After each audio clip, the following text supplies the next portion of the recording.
Hey, welcome to Butcher Bay Rejects. I am Mark. I'm Greg. What's up, nerds? How you guys doing this week, big finales. WandaVision just crushed it. Yeah, And they did. And a box of Kleenex for me. Yeah. see, I never see you get emotional about these No, I things. did. I did. When she's saying goodbye, spoiler alert, when she's saying goodbye to him and the kids, and man, just got to me. See, for me, I predicted all that, so it didn't bother me one bit. Well, of course, everyone knew that was going to happen, but still seeing it played out and excellent performances by Paul Bettany and Elizabeth Olsen. I mean, come on, MVPs this week. But I felt didn't have as much punch as we were hoping for it to have. No, it did. Like I can't believe this was a TV show. This was an episode of a TV show where we got to see two visions fly through the sky and Oh laser no, each other. No, what was a bit of a letdown for me was no engineer, no cameo by Doctor Strange. They only referenced him. For that, but still, I'll forgive all that just because of what we actually saw. We saw the Scarlet Witch. She came to life. We saw the new costume. Well, the costume. Yeah, well, like I said, for me, I watched it and I was just kind of like, yeah, I saw this coming. Yeah. Like, oh yeah, I saw it coming. Well, still, be grateful we live in a time where we can see a show called WandaVision. We didn't have this when we were younger. Well, I think for me, for example, like I said, I saw it all coming, but I see also though what I'm excited about is that it opens up a gateway to a lot of other stuff because now we have characters going off on several different directions, and I think that really, really is exciting to not know what's coming or how it's going to play out. Yeah, one of those characters is two words for you there, Mark. Ralph Boner. Can we get this guy his own show, for God's sakes, please? Kevin Feige, Yeah. make it happen. Yeah, yeah. Well, that's just it. That was a huge misdirect, right? Everybody was so looking forward to, oh, is this the Fox universe coming into the MCU? Is it Pietro? Is it this? No, it's an actor named Frank Boner, And or Ralph Boner. Sorry, yeah, Ralph and we Boner. found out Paul Bettany was trolling us. The actor he's always wanted to work with was himself. And leading up to this, the director, when he was asked that question, says, "You know what? Paul Bettany dug this hole, so I'll let him get out of it." Well, I think the whole thing was played out beautifully. I'm not going to say that it wasn't. It really, really did. But it's, starting from the beginning, the fight between Agatha and Wanda. See, for me, like I knew right away, and I called it a while ago.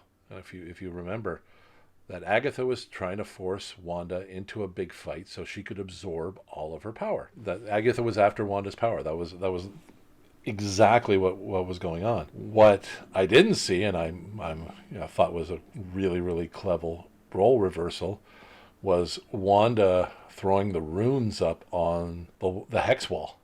Oh, see, I predicted that. You thought that was coming? You see? Yeah, because she made a point of it when she was in the basement. Yeah. Oh, this is foreshadowing. This is going to come back. But I didn't see that, and I thought, oh wow, that was really well done. Now, if we go start jumping over to Vision, I had a feeling, like when they started going back and forth, I'm like, he's going to use logic on him to screw him up, and he did. Well, he pulled out the big guns. The whole ship of Theseus reference, which I know has been referenced in other shows before. If you replace the original something of a something, is it still the original? Oh yeah, but it was so well done. Circular logic. Yeah, no, it was. Because how else are you going to defeat something that is programmed of logic, right? That has a singular motion with regards to its thinking, and then getting unlocked, and it was just like, oh, fight's over. So now for me, this is one of those things that opens up a whole new opportunity. Is okay, spectral vision or white vision. I don't know. Can we say white vision? Is that? Yeah, white vision. No, I'm calling. Are it we white going to get in vision. trouble for that? No. But now he's got all of his memories. He knows what he was built for. And Well, knows let me who- just ask a question about that because I was Yeah. confused about one thing because Vision said, I don't remember anything before Westview, but somehow he has all the memories back now. He's imbued with memories and he passes them on to White Vision. So I'm a No, little actually, he didn't. confused. Well, He didn't pass no, them on. He unlocked. See, the data was still in White Vision's Oh, okay. Oh, he memories. unlocked it in White Vision. Not Exactly. He didn't transfer it from himself. No. What he Okay. did, because Hayward had programmed him just to be the weapon, right? But all the data, all of the previous data and everything was all still there. He just had to get past the firewall, so to speak, if you want to talk to in computer terms. So Vision just did his thing like he did with Ultron, fingers in and blocked him from the internet. He went into Spectral Vision and unlocked all of his memories, all the data that he was denied.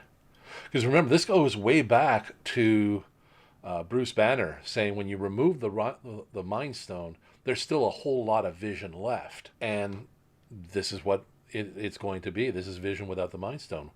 And like Wanda had said when, the tearful goodbye, what am I? She says, you're the part of the Mind Stone that I drew into me. So, it was a whole aspect of the Mind Stone gave him his, I guess you could say, humanity. And now without the humanity, but the memories of what he did, how is this new Vision going to react? Which I think opens up a lot of possibilities, don't you think? Sorry, that was a 10-minute diatribe there. Sorry.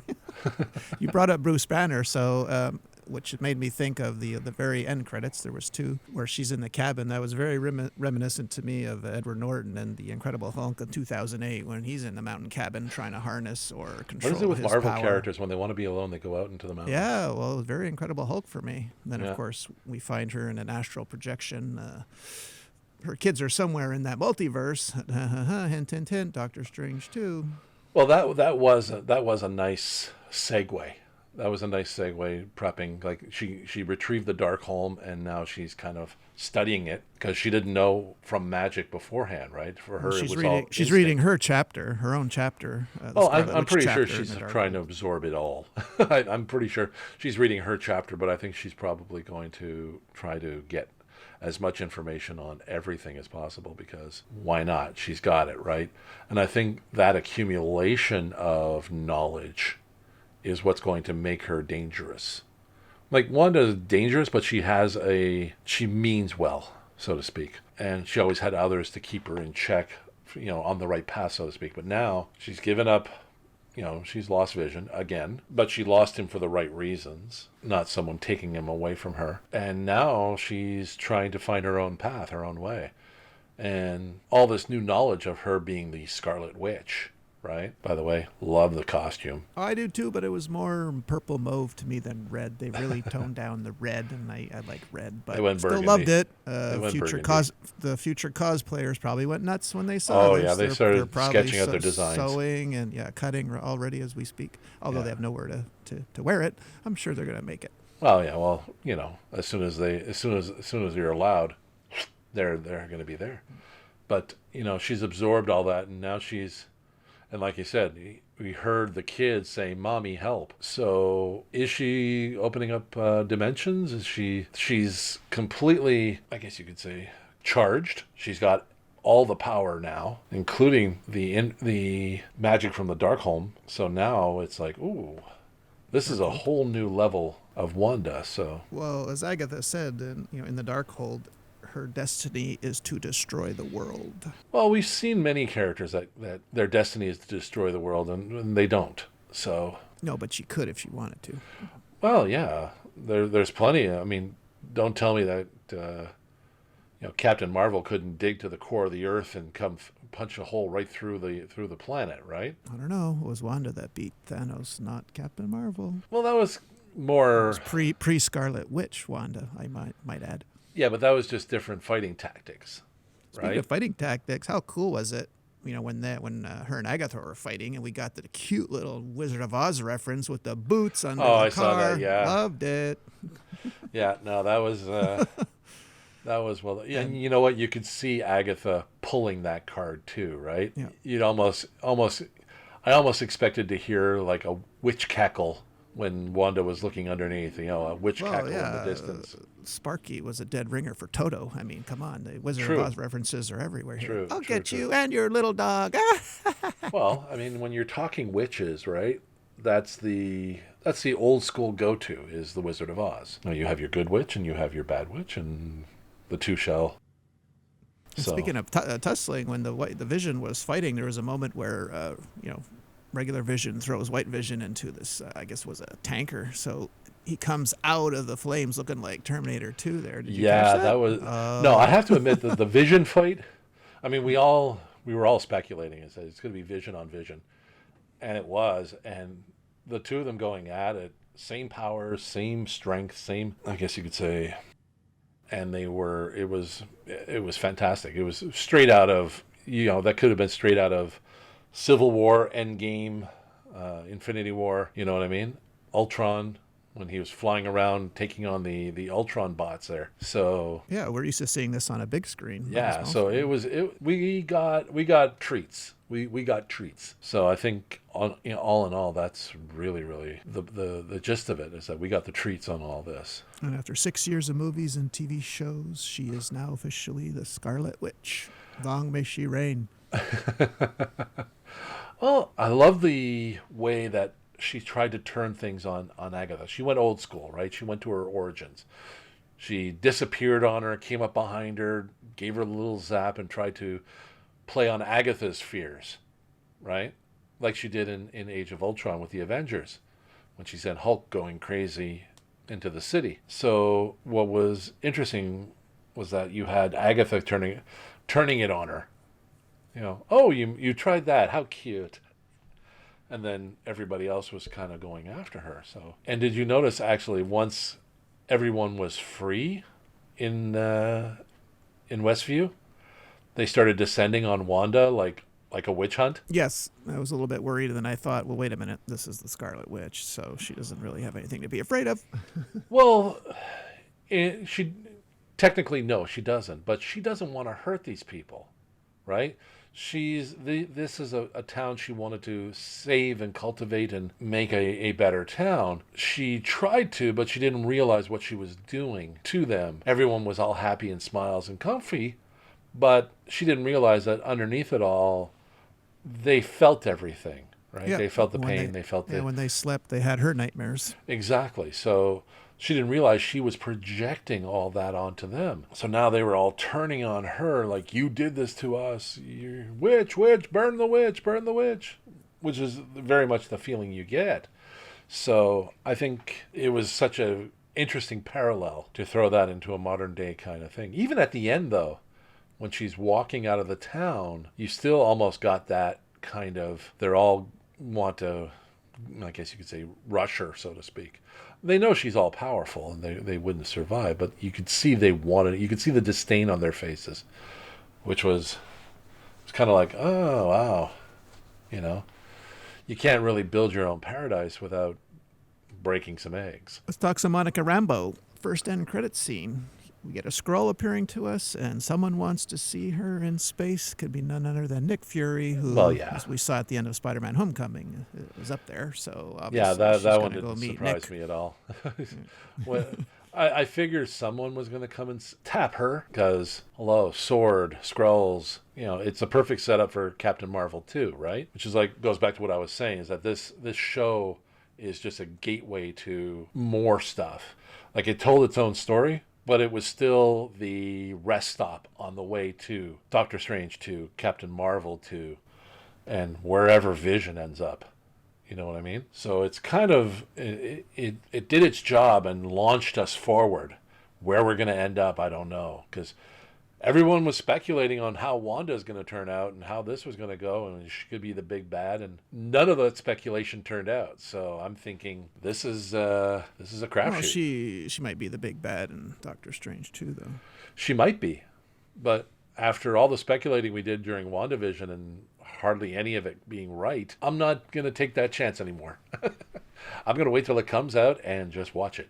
Yeah, well, if we next March, if we'll be seeing it at theater or at home, we don't know. Or if they're going to delay the the release date, but at any rate, it's scheduled for March 2022. But again, anything could happen. But we'll hope we're back to normal by then. We'll see. Hopefully by that time, theaters will be open and people will be thriving again. And your feet can get stuck to the floor with old Coca-Cola, just like it used to. God bless that scratch sound. Hey. That's all part of the theater experience, right? That's right. crunch of popcorn and sticky goo to your feet. Yeah. Just getting back to Agatha a bit, I don't know if you heard, but they released that 47-second song, Agatha All Along. It shot to number 1 on iTunes immediately. Are you serious? Yep. People went nuts for it. Plunked down like $1.99 just for a 47-second song. Agatha All Along, number 1. That's the power of Marvel. Yeah, that or people's attention spans are way too short.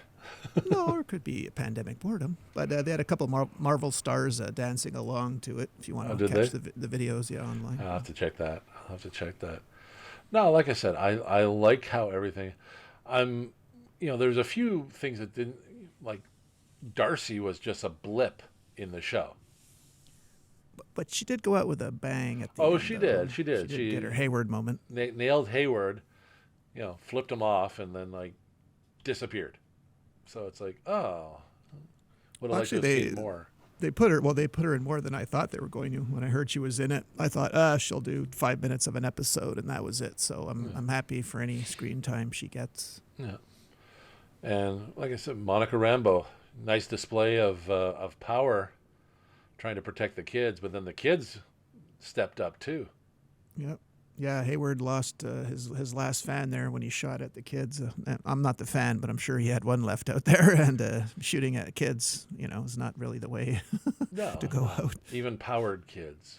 Yeah. So it's like, and Wiccan stepped up and caught everything, which was cool, and Speed just zipping everybody. Taking off their hats. Taking off their hats and their what glasses. What a punk. Yeah. No, everything about wedgies there too, from aka his uncle. Yeah, even though I saw a lot of this coming, it was still enjoyable. It was still what it needed to be, which, like I said, is the launch pad off to other things. I loved it. For a show I was on, I wasn't going to be sure I was going to like it. I wound up loving it, and it's too bad we don't get more of it. It's just a one and done. But hey, I loved it. I'd watch it again. Yeah. Well, like I said, these characters are not gone. These characters are. There's going to be a lot more of these characters. So where it happens next. Now we're all clamoring for Doctor Strange because we want to see how Wanda develops, right? Is she going to be a threat? See, I was kind of hoping the end credit scene was her knocking on Doctor Strange's door saying, "I need help." That to me would have been would have been the knockout moment. Yeah, or either him showing up in Westview or her going there, in New York. Sure, yeah, that's what I thought was going to happen too. Well, even if she showed up in New York, opens the door, "I need help." He goes, "Yeah, you've been a naughty girl." He knows this has been going on. So, all right, come on in. Let's take care of this. I think that would have been a that's it. But it could have even just showed her going up to that, that ornate-looking door of his and not even have him answer it. She could have just knocked. Oh, yeah, 117A Bleecker, there. Right? Just the address sign, with the looking back and her eyes glowing or something like that. Just a little something like that would have been interesting. Although, I'm not going to discount the whole Hulk isolation kind of thing, especially like the old time cabin is going, oh, we're going back to Sokovia. It looked like more Pacific Northwest to me, but that's me. No, I'm just thinking rundown mountain range type cabin, the old style wood stove. The hell of a shot though, man.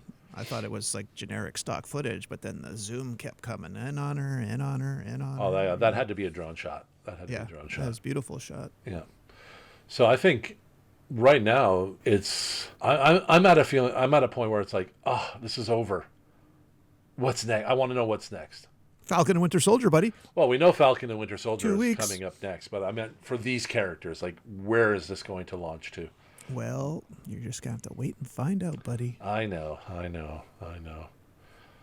But no, it was definitely a lot to pull in. I think. Yep.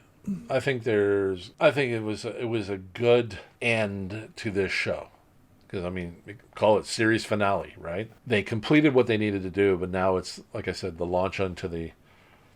It's like, it's like getting a little short in another movie, or an end trailer in another movie, and then away you go. You know what I mean? I loved it. Elizabeth Olsen, Paul Bettany, I love you. If you want to come on the show, just let us know. Oh, we'll definitely be happy to have you. We had some other stuff happen this week. Yeah. let me do my quick little roundup because it was a quiet week. We spoke about Terminator before, so there's an anime series in development at Netflix. Superman and Lois renewed for season 2. Simpsons renewed for season 33 and 34 by Fox, making it the longest running primetime scripted series in TV history. If you want to know, they debuted in 1990. And I guess, well, when you're ready, we'll discuss Coming to America. It just came out on Amazon Prime. Whenever you're ready, if you want to talk about something else, that's fine. Well, I mean, you mentioned Superman and Lois, and I watched the second episode, and it did not disappoint. It's keeping that level of investment and emotion in the show. And it's like, oh yeah, you want to find out what happens next. You want to see what is going to happen next with these kids and the parents, and seeing that whole vulnerable side of Clark Kent and such it's quite delicious. It's really a consumable. I mean, it's what I used to love about Smallville, was the humanity aspect of it. The super stuff happens, you know it's going to happen, but just the humanity aspect of it makes it that much more interesting.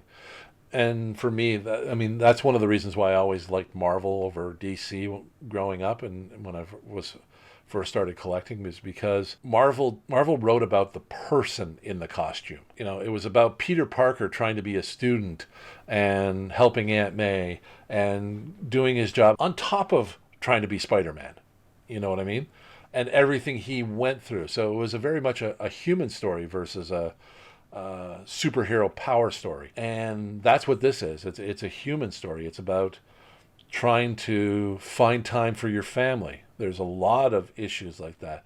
Finding the time for your family while trying to balance saving the world. So I think for me, it really gels in that sense. So I don't know if you heard, though, it just came out today, though, there was a little mild COVID outbreak on the Vancouver set. So oh, really? They're gonna stop shooting. They'll air 3 more episodes, but then Supergirl, the final season of Supergirl, will replace Superman and Lois on Tuesday nights. So just so you know, you got 3 more, and then they got taking over. Yeah, they had to take a hiatus while they clear up the COVID stuff in Vancouver. It's too bad, because it's really got some good stuff in it. But yeah, so Coming to America 2. Yes. Your thoughts? Love the first movie. Well, I love the first movie. You know, it's one of the funniest 80s comedies there is. So I went in with very low expectations because, you know, they had lightning in the bottle in the first one. So what I did like was that they did manage to get a lot of the old people back, including the twin rapping girls when they were going on like dates, speed dates. I mean, I can't believe they brought them back, and they look good too. I just thought there wasn't enough exposition. It seemed like they filmed this whole thing in Eddie Murphy's mansion is what it seemed to me, you know, lots of dancing. I mean, I don't know. I liked it, but I knew it wasn't going to replace the first one for me or be better than, but I liked it. He got the old gang back together. Even Louis, is it Louis Anderson, the one white guy in the movie? We just found out that while they're promoting the movie, way back in the 80s, they were made to have a white guy. They said, the studio said, you have to have a white guy. And so Eddie looked at Arsenio and said, which white guy do we like? Louis, yeah, we like Louis. Yeah, we'll put Louis in. And that's how he's in. And now he's in the sequel. So... Well, I think I guess you'd say juxtaposition of having it more in Africa than in New York. So it's always been a tale of a fish out of water, right? In the first one, Eddie Murphy comes to America and has to adapt to all these weird, strange customs and rituals and behavior and so on and so forth that he's not used to at all. Now we see the reverse, everybody coming to Zamunda and dealing with this. And again, it's a like in Superman Lois, it's about a father trying to figure out the family, right? And where before he was just doing, in the first one, he was just himself trying to find his way and his thing and what he wants, not realizing in the second one his son needs to find that same way. So yeah, no, it definitely had the family aspect to it, which was interesting. He did have the kick-ass daughters. Could they fight? Yeah, they look like they should be. What's the tribe of women in Wakanda name again? The Dole Manaj? Yeah, they could easily fit right in. Yeah. No, it was, like I said, I think it was really well done. It didn't have as many, I don't think it had as many laughs as the first one, just because a lot of it was the same stuff from the first one. I think this one had a lot more family drama versus deep comedy, even though I think they tried really hard with the comedy. Well, originally Eddie Murphy wanted Tracy Morgan to be his son, but Arsenio Hall had to talk sense into him because there's only like a 7-8 year difference. He's there. Tracy Morgan can't be your son, and, I mean, come on. No, So that's why no. That would have been. ultimately Eddie. That's what Eddie wanted to be his son, but He played well with the uncle. Tracy Morgan's not 30. If you're going to be realistic, he had the kid 30 years ago, so the kid has to be 30, right? Not Tracy Morgan's age. Like, was it 54? I guess. Yeah, but I mean, he played it well. Played the uncle real well. Uncle Reem, love Tracy Morgan. Yeah. Somebody's going to get pregnant. And the mother, oh my God, she was way over the top. Leslie Jones. That's Leslie my girl Jones. from Saturday Night Live. Oh, she's hilarious. Or as Tracy Morgan would say, she's hilarious. I love Tracy Morgan. Love Leslie Jones. I love the whole cast. Even James Earl Jones. My God, it's so good to see him again. Yeah, I like that. Let's have my funeral tonight. Yeah. He was either lying down in the bed, and his other scene was in a coffin. So I'm not sure how to take that. Yeah, but then you get En Vogue and Salt and Pepper. Yes. Morgan And of Freeman course, doing the announcing. Yeah. And even I forgot about the last group he brought. Who's better than Diana Ross? And I forgot that character Eddie Murphy played. Oh, what was his name again? With the he come like an Elvis, like Rick James looking Elvis at the end. Right. Yeah, I totally forgot about that character. Yeah. It was sit-downable and enjoyable. An interesting, I guess you could say, continuation from the first one. I don't think it hit the same level though as the first one. No, but I don't know if we're biased, but there's so many good movies from the 80s that still stand up today. Oh, and I loved, oh my God, the Randolph Duke reference. Colin Jost is the grandson of Duke from Train Plaza. Duke and Duke. Oh my God, I know. tied it in again. I know. I don't know if you remember. I think in Coming to America, the Dukes had a scene in there where they were like poppers, right? Yeah, so Don Amici and I can never Ralph remember the other guy's Bellamy name. were bums on the street. That's right. So it's another full circle moment. So I love that touch, especially putting Colin Jost in there, the head writer of the Saturday Night Live, the whitest guy on the planet. No, it was good. Like, it had a lot of moments. I think this is one that needs to be watched a few times. And what about Wesley Snipes as the over the top villain? I was just going to mention, you know what? I loved his first intro by his hype guy. Oh, yeah. The most endowed man in all of Africa. Oh my God, that guy was hilarious. Whoever that guy was. Yeah, no, it was great. No, like I said, it's worth a couple of watches to really get everything that was in there. Yeah, and plus I'm going through IMDb credits to find out. Oh my God, he actually, even the girl who was barking and jumping up one leg is the same actress who was in the first one when they had the scene with her. That she was doing the exact same thing. Right. So I like it for that. Yeah, my God, he brought back the twins, the rapping twins. When Leslie Jones and Lisa start drinking at the bar. Oh yeah, start singing the songs. Even the barbershop guys and the old Jewish guy played by Eddie Murphy. No, it was all gold. No, it was all good. It hit all the feels for sure. It did. Like I said, it was it's one of those things where you want it. You watch it, you enjoy it. He's like, okay, I got it. What's next? You know what I mean? I know what's next. Pacific Rim, The Black. Pacific Rim, Netflix. yes. I binged that sucker. My God, why did you do that? You're supposed to do one at a time, or at least one a day. No. God's sake. It's 7 half-hour episodes. Come on. I know, but Jesus, you watched that. You watched WandaVision twice. You watched this. My God, what did you do yesterday? Were you locked in the place just watching TV? I had nothing else better to do. Anyway, I was off. I was like, I was sitting there, and then some, working on files, and like I had this playing. So, I thought the animation was superb. Yeah, no, it was a great anime. The movement was wonderful, and they really got down. They were able to mimic what we saw in the movies very well. Well, in preparation, I did finish watching finally Pacific Rim Uprising because I started it and I never stopped. But I don't know. Guillermo del Toro's got a hold on me because that first movie, I don't know. I compare Well, I everything to rewatched. the first movie. So. After I watched The Black, I rewatched the first one. I rewatched Pacific Rim. To watch that, I've seen that movie so many times I can't count. I'd still watch it again. Oh, it was really, really well done. Yeah. No. Something missing in the second one. I don't know what it was. I don't know. Maybe it was the sequelitis. I don't know. So rare is they're a good sequel to a hit movie. Maybe that was the reason. I don't know. Well, I enjoyed the second one too. For me, it's mostly watching the effects. I mean, I'm a huge Transformers fan, so seeing big robots fighting, yeah, okay, I'm in. Oh, me too. It was like Ultraman for me. Yeah. Hey, man. Oh, exactly. My Ultraman roots. So, no, well, getting back to the cartoon, I love how they brought in reference from the movies, which was interesting. I don't how far did you get in? No, I just watched the first episode, and the only problem I had with it was just really convenient that they find a test Jaeger at the exact moment a kaiju attacks. I was like, oh, really? Okay. That's the only thing I raised an eyebrow to. Otherwise, I liked it. Well, they're gonna have to find a Jaeger somewhere. Yeah, exactly. Yeah, there's drop through a hole, boom. Okay, in the secret test base.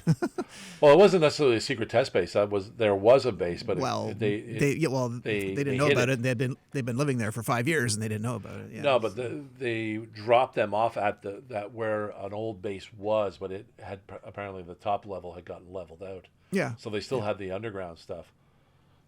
But no, in later episodes there's references to the movies. I won't say what it is because I know you haven't seen it yet. Yeah, I'll keep watching. But they link it up, and it's kind of like, yeah, that's nice, but it's dark. Like the rest of it, when you start seeing what develops for these kids and whatnot, it gets really dark.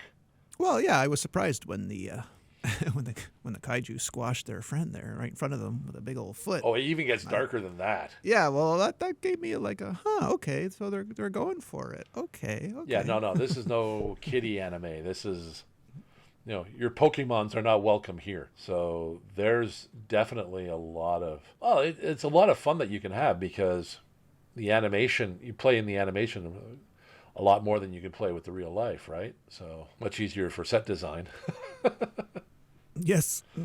But no, it's definitely got a lot there. And I'm really looking forward to seeing what happens next. So, 7 episodes, it's like, it went by quick. I'll tell you this right now, it went by quick. Or maybe I was just invested. Which is why I'm just I want to stretch it out, I want to decrease my enjoyment a little bit. I want to watch one a day and just go with the flow. Well, we're two different watchers. I'm one. I want to see it. I want to. Yeah, get it all in. You probably would have binged WandaVision in one shot. Oh, if absolutely. You had the chance. I would have had that sucker done in one weekend. No doubt. I heard a little bit of news this week. Okay. I think it was on Comic to Cast, their YouTube channel. Marvel is courting John Barenthal for Punisher to bring him into the MCU. Yeah, I've heard all those rumors too. I hope they're right. I would love nothing more, but yeah, I get tired of the speculation sometimes. Well, you got to figure if Charlie Cox is going to be in Spider-Man, there's no stopping to bring Punisher in. I want them all in. I want Jessica Jones back. I want all. I want my Defenders. I want Luke Cage. I want everyone, but I hope they do something with them, Yeah. Well, they're just sitting on the shelf. Remember, the New Avengers had Jessica Jones and Luke Cage as members. So there you go. And it better be the same actors too. I'm pretty sure Michael Coulter will come back. Yeah, and Kristen Ritter would too. Kristen Ritter more like. Well, you can't say no to the Marvel paycheck, right? Well, no, or any paycheck right now, because these actors aren't working as much as they should because of this pandemic. Right? True. But I think actors are seeking out Marvel. Someone wins an Oscar, and they're like Mahershala Ali, who won the Oscar for the Green Book, sought Marvel. Like Marvel doesn't have to reach out. There's Academy Award winners going after them. Well, yeah. Look how many Brie Larson, either Oscar nominated or Oscar winners are filled with Marvel. Gwyneth Paltrow, Brie Larson, Robert Downey Jr. I mean, it's crazy how much awards they have. Well, it's because this is new territory, right? I Well, mean, it's the gold standard. Marvel is the gold standard and has been for a while now. true, true, true, true. For an actor, it's Marvel. Yeah. Never, you know, Well, 15 years ago, it wasn't the case. no. Well, I mean, at that time they were, they were looking. Oscar winners were like The English Patient and shit like that, right? Yeah, they would have turned their nose up at Marvel. What's that? Oh, of course. But this is a whole new territory for actors to play in, right? Because they could never do this properly before. No one wanted to, like the 1970s Spider-Man with the really, really shitty web shooters. You know what I mean? No one wanted to be that. No one wanted to try and portray that. We got little hints and tastes and whatnot, but you saw how low budget that was.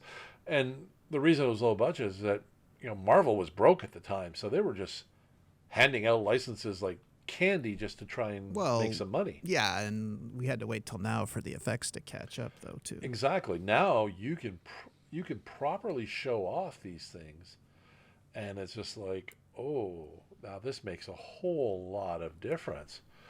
And I think the gold was striking. The way they struck gold was getting Robert Downey Jr. in first as Iron Man, as Tony Stark. It was art imitating life, especially for him. That's who he was, right? That was his career. Boy genius growing up and had a big fall and then picked himself up and became that much better. And now everybody wants him. So just starting with that, and of course, Favreau just knocking it out of the park each time.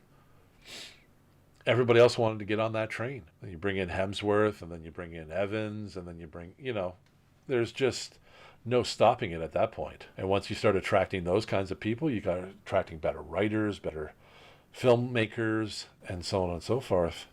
And now you have all this, which we all get to enjoy. Exactly, sir. Can I say one thing? Sure. So next week, you're hearing this podcast now, so in a week from now, we won't be discussing WandaVision, obviously, because the series is over, but we will have our very first guest on by the name of Mr. Andy Luck. Yep. He's head of the largest Facebook Star Wars autograph collecting group in the world, and he will be our first featured guest in about 2 weeks from now. Yep. That is true. That is true. Now, look, this is going to be a really, really good one. Lots of good stuff happening. So, what do we have any other bits of news? No. We can wrap it there. I'm done, sir. It was a very slow news week. It was, but we had quite a bit of stuff to play with. It was a good, enjoyable week. Yes, and we got Falcon and Winter Soldier in 2 weeks, so that'll be awesome. Yeah. No, that's another storyline that we're all clamoring to see how they're going to play out.